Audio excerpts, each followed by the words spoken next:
வருகின்ற 21ஆம் தேதி வாக்கில் ஒரு வளிமண்டல கீழடுக்கு சுழற்சி உருவாகக்கூடும். இதன் காரணமாக 22ஆம் தேதி வாக்கில் அதே பகுதிகளில் ஒரு காற்றழுத்த தாழ்வு பகுதி லோ ப்ரெஷர் ஏரியா உருவாகக்கூடும். பிறகு இது வடக்கு திசையில் நகர்ந்து மேலும் வலுவடைய கூடும்.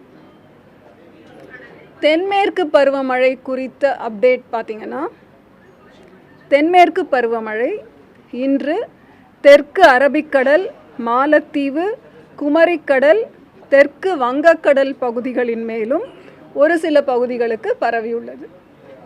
இது அடுத்த 2-3 தினங்களில் மாலத்தீவு, குமரிக்கடலின் ஏனைய பகுதிகள், தெற்கு அரபிக்கடல், வங்கக்கடல் பகுதிகளிலும் மேலும் சில பகுதிகளுக்கு பரவக்கூடும்.